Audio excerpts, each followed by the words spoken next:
Okay, ready alla rendu perum. Anakha, you will get 1 minute and your time starts now. Let us look around us. We are witness to an amazing realm of biodiversity, which is the result of 4.5 billion years of evolution. But rampant usage of these resources, hunting, illegal trading, poaching, and the destructive forces affecting wildlife has today given rise to a greater need for the addressal of the greater rights of animals over forests. Now, regarding the nature of these rights, which are enjoyed by animals over humans or greater than humans over forests, the nature of expression of these rights might be different from those of humans, and no articulation might be provided by animals as well. But this doesn't negate the existence of the rights which should be enjoyed in a greater manner by animals over forests, and this is mainly due to two reasons: that is, greater dependence of animals over forests, and the greater need for protection of animals as well.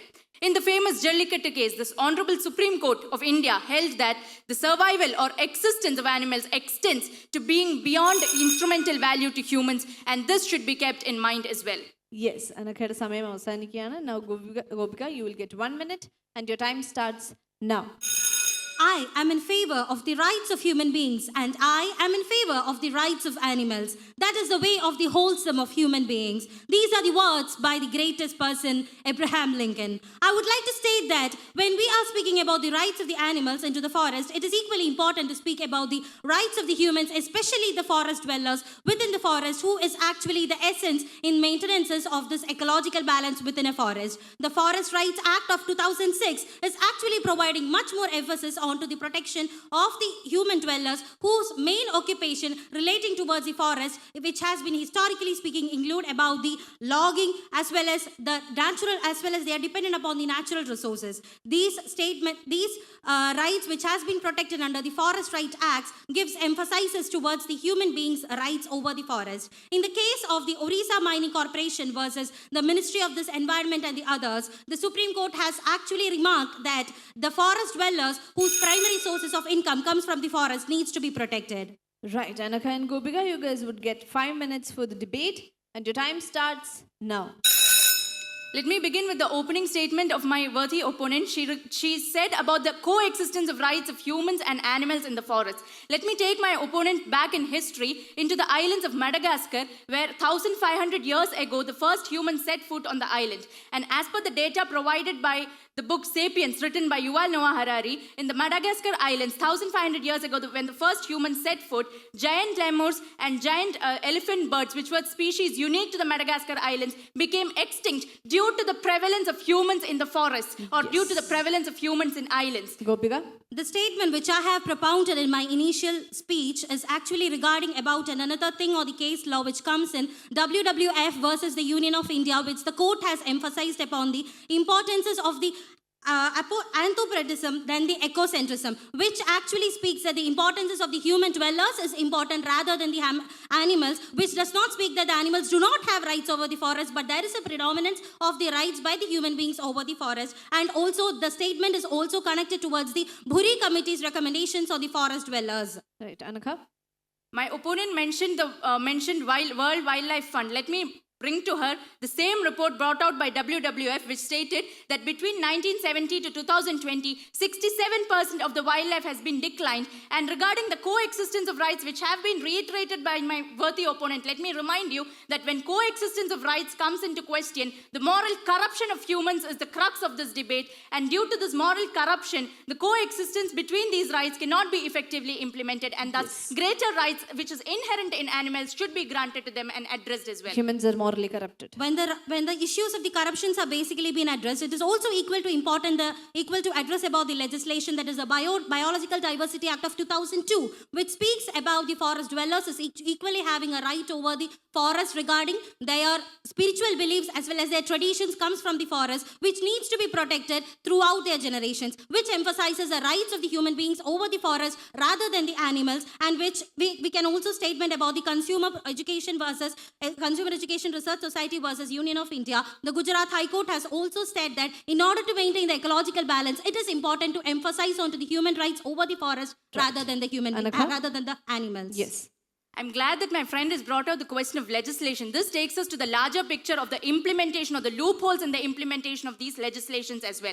Now, when we take the question of forest laws and forest legislations, everything is in place. But the moral corruption in the moral codes or the loopholes in the implementation of these legislations, these form a severe crisis. And to facilitate this, let me bring out a very classic example, or rather a very relevant example in today's times. In March 2023, Lokayukta Sleuths arrested the district forest officer of Madikeri Range. And when this is happening, what is the purpose of bringing out legislations when there are loopholes in the implementation of these legislations at the very grassroots level due to the existence of humans? Right, Gopika. When considering about the loopholes in the legislation, I would like to remind you about the famous ecologist Madhava Gadgil, who made a statement in the last year, in the previous years, that the scrap of the Wildlife Protection Act is to be made because the endangered species or the animals which is becoming a harmful effect towards the human beings needs to be killed or shooted, which is as per the Wildlife Protection Act of Section 11A, which speaks that the rights of the human beings is to be protected by scrapping the Wildlife Legislation Acts.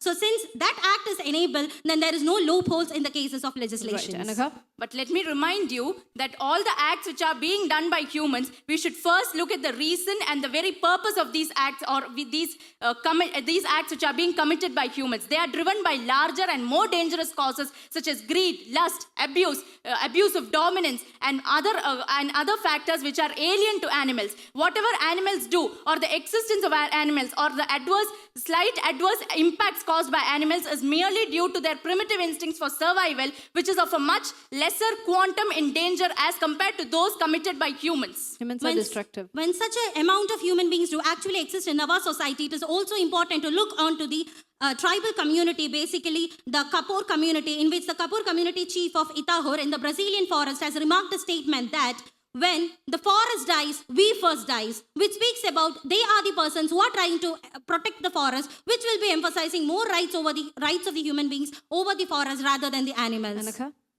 Let me remind my worthy opponent that humans are the last species to be affected by the harmful effects caused by their own acts. It is first the animals which will be affected. First the trees will be affected. And regarding the tribal communities which was being raised, let me remind you about the educational and the health status of our own very own tribal communities because of their excessive dependence on forests. Yes.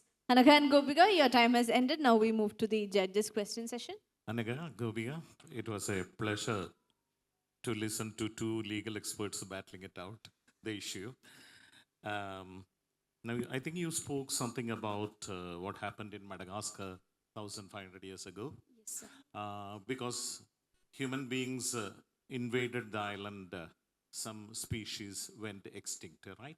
Yes. Suppose the situation is so that it is a case of either human beings or the animals going extinct. You have to choose between the two. Okay. What would your stance be? All right. Did you get my question? No, sir. It's clear. Yeah. fine. You understand the question, right? Anagha, you get 30 seconds to answer. And your time starts now.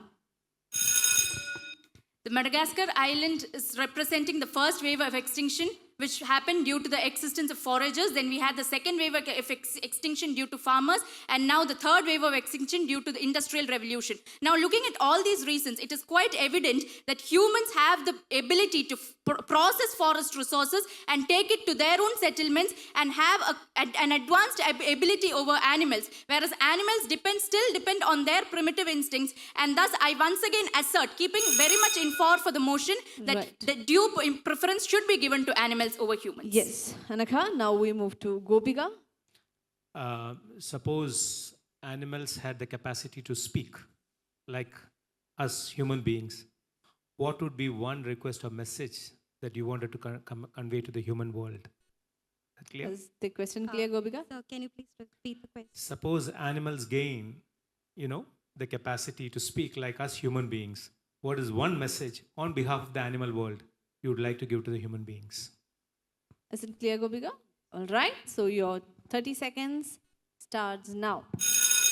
Since there are a huge amount of legislation, it is important for the enactment.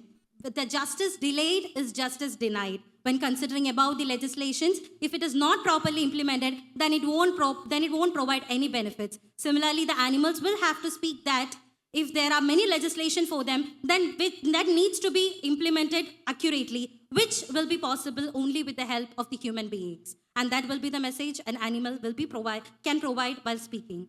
Right.